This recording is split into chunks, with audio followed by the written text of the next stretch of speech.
I thought I had found true love with Amanda. 6 years of building a life with the woman who stole my heart with her smile, her ambition, and her apparent love for the simple things. We had the house in the suburbs weekend barbecues, with friends and plans for a future family. What I never expected was how quickly it could all unravel when I finally saw the truth. My bank account had always been the real object of her affection. Before I share how my fairy tale marriage turned into a financial nightmare, drop a comment telling me where you're watching from, and subscribe if you have ever felt used by someone you loved. Trust me, what happened next changed everything I thought I knew about love. The memory of how Amanda and I first met still lingers in my mind. It was at a tech industry networking event in downtown Seattle. I had just given a presentation on software security innovations, and while mingling afterward, I noticed her across the room. She stood out not just because of her beauty, but because she seemed genuinely interested in the discussions around her rather than just networking for contacts. When our eyes met, she smiled, and I felt an instant connection. Later that evening, she approached me with thoughtful questions about my presentation. Amanda worked in marketing for a smaller tech firm, and her intelligence and genuine curiosity impressed me.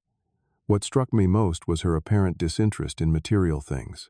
While others at the event flaunted designer watches and talked about their latest luxury purchases, she commented on finding fulfillment through experiences and meaningful connections.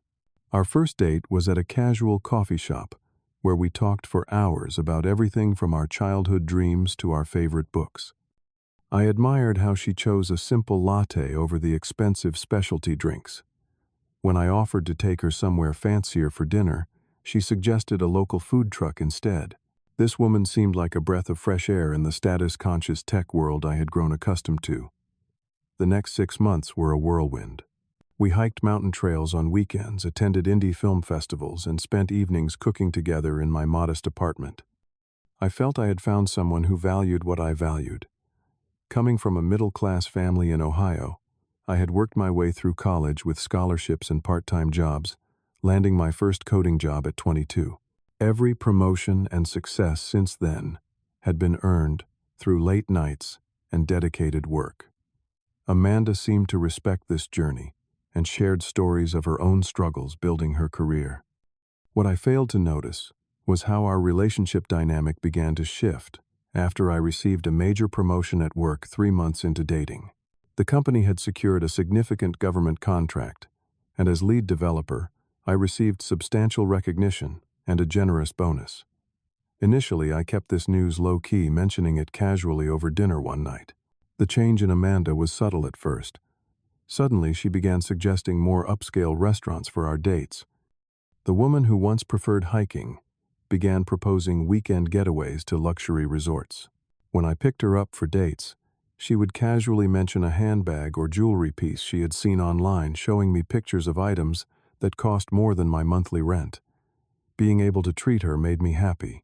I enjoyed seeing her face light up when I surprised her with the designer sunglasses she had shown me weeks earlier. Each gift seemed to bring us closer, and her affection and appreciation felt genuine. When she suggested moving our regular date nights to exclusive restaurants with month-long waiting lists, I agreed because seeing her dressed up and smiling across candlelit tables filled me with pride. 8 months into our relationship, I proposed. The engagement ring was a point of unexpected tension. The simple, elegant design I initially selected was met with a poorly concealed look of disappointment. 2 days later, I discovered several browser tabs left open on her laptop, showing specific designer rings. The one she eventually selected cost 3 times my original budget, but her tears of joy when I presented it to her seemed worth every penny. Our wedding planning revealed more troubling patterns I chose to ignore. What started as discussions about an intimate ceremony with close friends and family evolved into an extravagant affair with 200 guests at an exclusive venue overlooking the Pacific. Each time I expressed concern about costs, Amanda would become distant or tearful, suggesting I did not value our special day as much as she did. The wedding depleted most of my savings, but seeing Amanda so radiantly happy convinced me it was a worthwhile investment in our future. It was during this time I first met her family, who seemed perpetually on the edge of financial crisis, despite maintaining appearances. Her father pulled me aside at our rehearsal dinner to ask for a loan for medical expenses, which I later discovered went toward a gambling debt. My own parents expressed gentle concerns after meeting Amanda. My mother, with her characteristic Midwestern directness, asked if I was certain Amanda loved me for the right reasons. I dismissed their worries, as outdated thinking convinced they just did not understand modern relationships or my partner. What should have been more alarming was Amanda's obsession with documenting every expensive element of our wedding for social media. Her posts rarely mentioned our love story or future together, focusing instead on the designer dress premium venue and luxury honeymoon. Each post was carefully tagged with brands and premium wedding accounts, as if our marriage was a marketing campaign rather than a commitment. Our first year of marriage accelerated these troubling patterns. When house hunting, Amanda rejected everything within my carefully calculated budget. The home we eventually purchased stretched my finances to uncomfortable limits, with Amanda insisting we needed the prestige address for entertaining and future social connections. The 4-bedroom house in an exclusive neighborhood came with a mortgage that would require promotions I had not yet earned. Her shopping habits escalated dramatically once we had settled into married life. Packages arrived daily, often sitting unopened, as newer purchases took precedence. When I attempted to discuss budgeting, Amanda would redirect the conversation, become affectionate, or manufacture an argument about something unrelated. After our first serious financial disagreement, I returned home to find her dressed in lingerie with an elaborate dinner prepared. The cycle of tension resolution through affection and temporary improvement became our pattern. To maintain our lifestyle, I began working weekends and taking on consulting projects. Meanwhile, Amanda announced she wanted to quit her marketing job to focus on our home life. Despite my concerns, she insisted her reduced income would be offset by the networking opportunities she could create for me through hosting dinner parties and attending charitable events. Without consulting me, she gave notice at her company, removing 1/3 of our household income overnight. I should have recognized these red flags, but I was committed to making our marriage work. In my mind, a good husband provided for his wife. If that meant extra hours and less sleep, it seemed a fair trade for the life we were building together. At least that was what I told myself as our financial situation grew increasingly precarious. As our second year of marriage progressed, my anxiety about our finances became a constant companion. Late at night, I would sit in our home office reviewing spreadsheets while Amanda slept peacefully, untroubled by the growing disparity between our income and expenses. I began having chest pains and trouble sleeping, symptoms my doctor attributed to stress during a rushed lunch hour appointment. My growing suspicions led me to search our home one afternoon when Amanda was at a spa day with friends. In the back of our guest room closet, I discovered shopping bags hidden under winter blankets containing unworn clothing with price tags still attached. Items worth thousands of dollars sat unused, some purchased months ago, and apparently forgotten. This discovery coincided with Amanda's increasing references to her friend Sophia, who had recently married an investment banker. Every conversation now included how Sophia had renovated her kitchen, the private chef they had hired, or their spontaneous weekend in Napa Valley. Each anecdote ended with Amanda sighing about how thoughtful and generous Sophia's husband was. The implication about my own shortcomings clear. The situation reached a breaking point when I discovered our emergency fund had been nearly depleted. When confronted, Amanda tearfully explained she had booked a surprise 10th anniversary trip to Bali for us, though we had only been married for 2 years. The mental gymnastics required to justify this expense as a thoughtful gesture rather than financial infidelity left me exhausted. My resentment grew as I watched my professional life consumed by the need for income. I was turning down innovative projects that aligned with my passions in favor of reliable contracts with higher pay. Meanwhile, Amanda posted daily about her fitness classes, lunch dates, and shopping excursions. When I suggested she return to work, even part-time, she accused me of not appreciating her contributions to our home and social standing. The deception became impossible to ignore the day I received a call from my credit card company about suspicious charges. The representative mentioned an authorized user card I had never approved. Further investigation revealed Amanda had forged my signature to add herself to my personal credit account, the one I had maintained separately from our joint finances. This discovery led me to uncover multiple secret store credit accounts, opened in both our names, carrying balances totaling over $20,000. When I confronted Amanda with printed statements, she cycled through tactics that had worked before, crying about feeling financially restricted, blaming the credit card companies for confusing policies, promising to do better, and finally, distracting me with physical affection. For 2 weeks afterward, she demonstrated remarkable financial restraint. She cooked at home instead of ordering in, showed me purchases before making them, and even returned some unworn items. Just as I began to believe we were turning a corner, I found a receipt for a $3,000 handbag in her car. My attempt to implement a household budget met with passive-aggressive resistance. Amanda would agree to the numbers in our discussions, then undermine them through small but consistent violations. When I mentioned these discrepancies, she would sigh dramatically, claiming I was monitoring her like a child. Her cold treatment and whispered phone calls to friends about her controlling husband wore down my resolve until I found myself increasing allowances just to restore peace. The situation reached a crisis point during tax season when I discovered our financial situation was far worse than I had realized. Multiple accounts were approaching their limits. Minimum payments were stretching our monthly budget, and Amanda had somehow accumulated nearly $50,000 in hidden debt across various cards and loans. I initiated what I hoped would be a productive discussion about our financial future, presenting options for debt consolidation and lifestyle adjustments.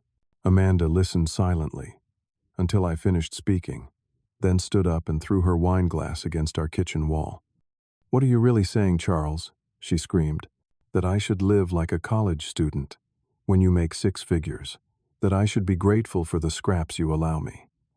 The argument escalated until she delivered the line that would change everything. "Marriage feels like prison, you are. Monitoring every dollar like a warden." I spent that night sleepless in our guest room, reviewing our entire relationship from a new perspective. Had I been blind to the truth from the beginning, was I nothing more than a financial resource to her? The woman sleeping in our bedroom suddenly felt like a stranger, someone who had performed affection while calculating returns. The next day, I called in sick to work for the first time in years and began a thorough investigation of our finances. What I discovered shattered any remaining illusions. Regular transfers had been moving from our joint account to Amanda's personal account, which I had never monitored out of trust. Large cash withdrawals followed no discernible pattern, except coinciding with her girls' nights out. My suspicions led me to search for Amanda on social media, using a friend's account. As she had told me years ago, she preferred privacy and maintained minimal online presence. I discovered a private Instagram account with thousands of followers where she showcased luxury purchases with captions like, "Upgraded the collection today," and "When you marry a tech guy for all the right reasons," alongside hashtags like "married rich" and "spoiled wife." More disturbing than the posts were the messages I found on her unlocked tablet between her and Sophia. They referred to me as her walking ATM and joked about how easily manipulated I was by tears and sex. They had been planning a girls' trip to Paris for the following month, a trip I had never been told about, funded by money transferred from our joint savings for what Amanda had claimed was a deposit on a surprise anniversary party. As the evidence mounted, I felt physically ill. 6 years of what I thought was partnership had been an elaborate financial arrangement from her perspective. I had been selected, pursued, and managed, not for who I was as a person, but for what my income could provide. Every intimate moment now seemed suspect, every declaration of love potentially calculated. I spent the next week gathering and documenting everything. I recorded all evidence of financial deception, saved screenshots of her private social media, backed up text messages, and consulted with my company's legal resources about options. By Friday, I had a clear picture of the situation and a preliminary plan for how to address it. I selected Saturday morning for our confrontation, knowing we would have privacy and time to fully discuss the situation. I asked Amanda to join me for coffee on our patio, bringing my organized evidence in a folder. I began calmly explaining that I needed to discuss something important about our finances. As I presented each piece of evidence methodically, I watched her expression cycle through shock, denial, and anger. She attempted to explain away each item individually, at first claiming misunderstandings or temporary lapses in judgment. When faced with the pattern these created together, she shifted to attacking me for spying on her and violating her privacy. "You went through my private messages." "What kind of husband does that?" she demanded, attempting to redirect the conversation away from her actions. I remained calm, acknowledging that, while checking her messages had been a breach of normal boundaries, the severity of financial deception had warranted investigation. This calm response seemed to frustrate her more than anger would have. The argument escalated as she realized her usual tactics were not working. In a moment of uncalculated rage, she finally revealed the truth I had suspected, but needed to hear. "What did you expect?" she shouted. "Your money is the only interesting thing about you.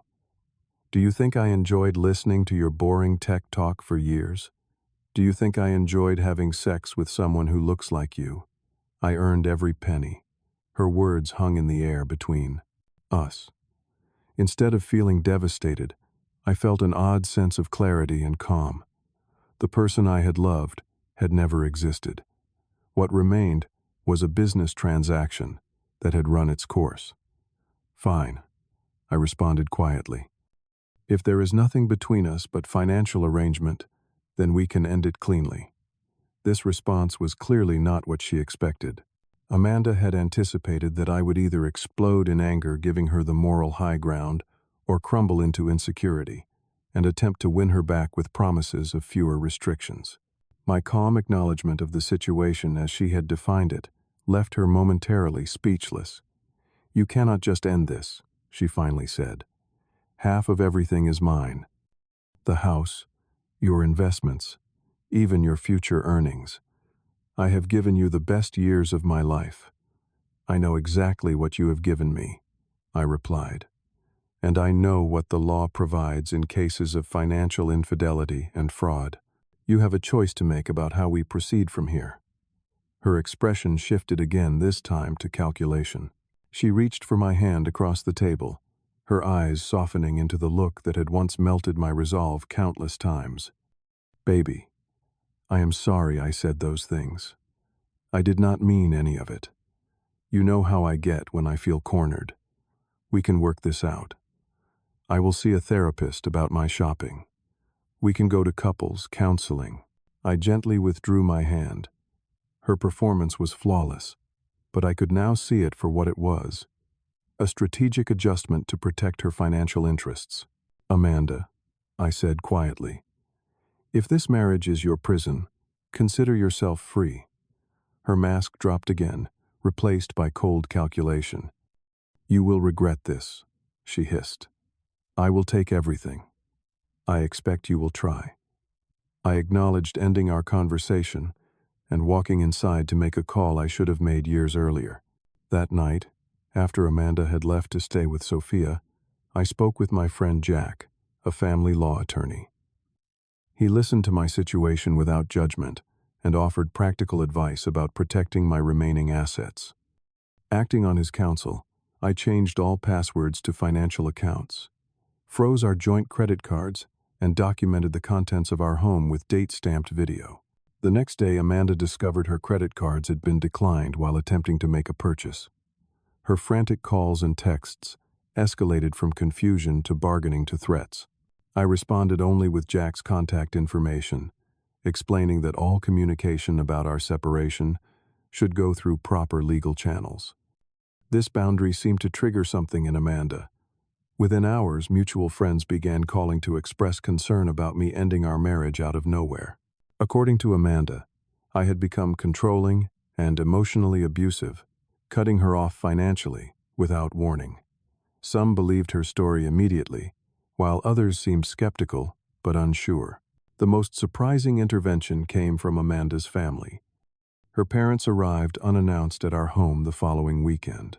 Her father, alternating between threats about what happens to men who abandon their daughters and offers to help resolve what must be a simple misunderstanding. Her mother cried about medical issues that would be exacerbated by the stress of our separation, implying that any negative outcome would be my responsibility. I maintained firm boundaries despite feeling genuine compassion for her parents, who may have been manipulated by Amanda as effectively as I had been.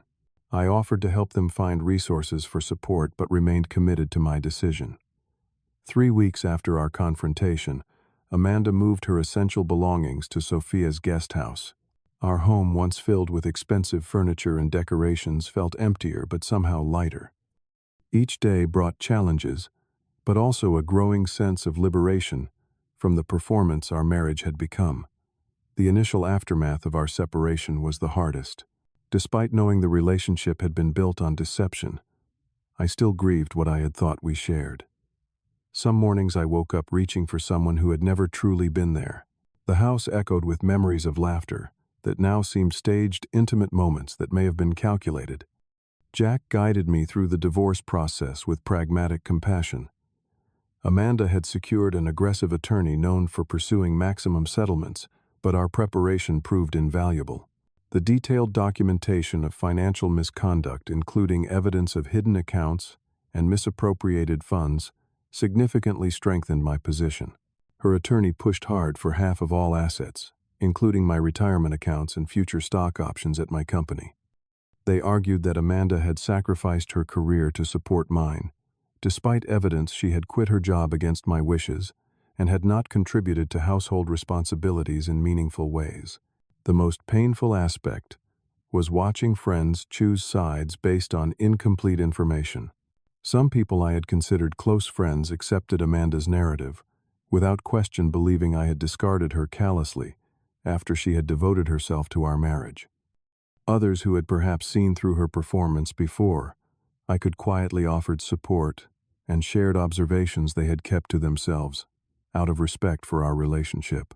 Throughout this turmoil, I maintained my professional responsibilities, though my performance inevitably suffered. My manager, sensing something was wrong, offered unexpected flexibility with deadlines and remote work options.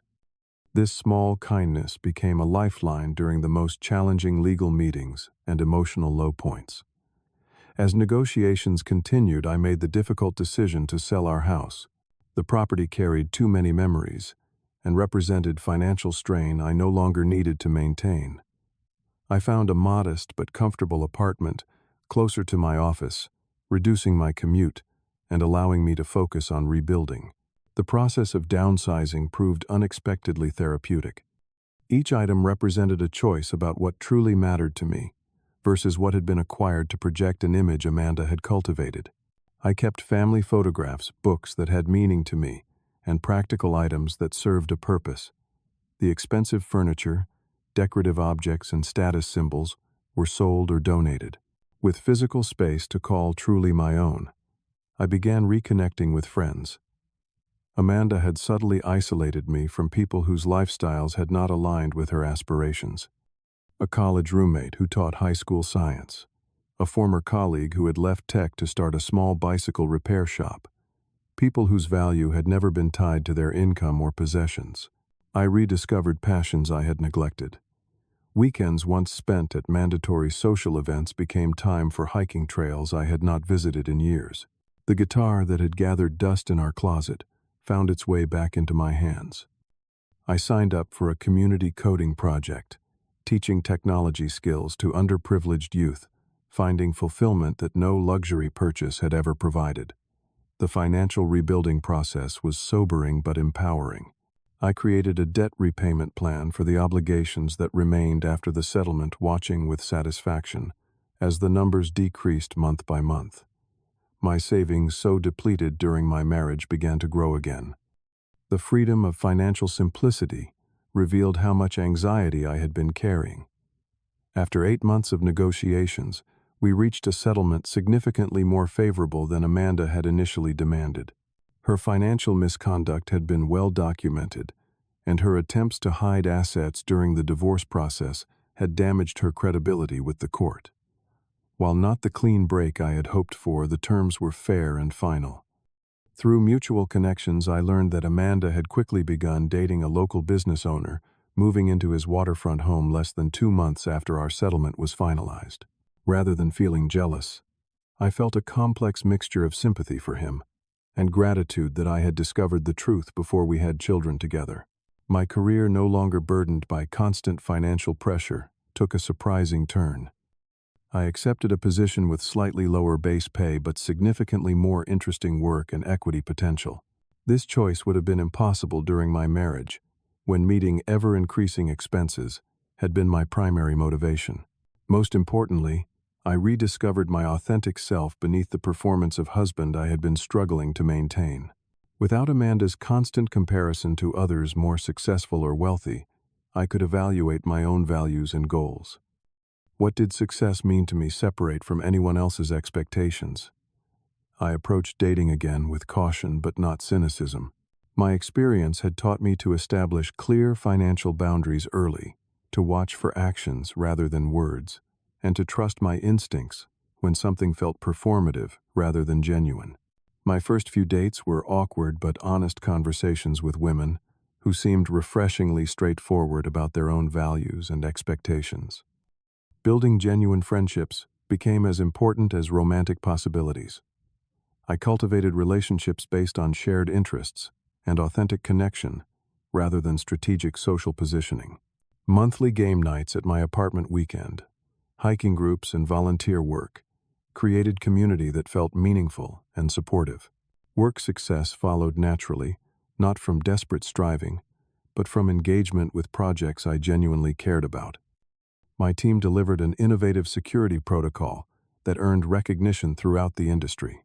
The promotion that followed came with compensation that would have once been directed toward maintaining appearances, but now funded retirement accounts, charitable causes, and experiences that aligned with my values.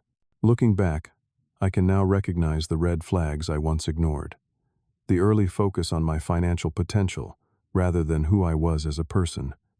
The gradual isolation from friends who might have offered perspective.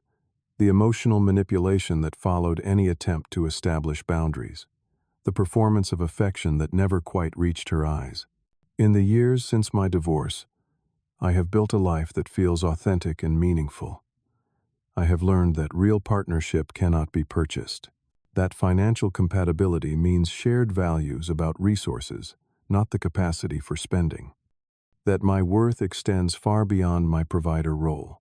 That standing up for my own well-being is not selfish but necessary. I still believe in love and partnership, but with clearer eyes and stronger boundaries. My future relationships will be built on mutual respect, shared values, and genuine affection, not the transactional arrangement that nearly destroyed my financial and emotional well-being. If my story resonates with you, please leave a comment below, sharing any red flags you have learned to recognize in your own relationships. Did you ever discover someone was with you for the wrong reasons? How did you rebuild? Afterward, your experiences might help someone else recognize their own situation. Hit that like button if you have ever had to start over. Subscribe for more real-life stories about finding strength through difficult times, and share this video with someone who might need to hear that walking away can sometimes be the first step toward a better life. Thank you for listening to my journey, and remember that your worth is never determined by what you can provide to others.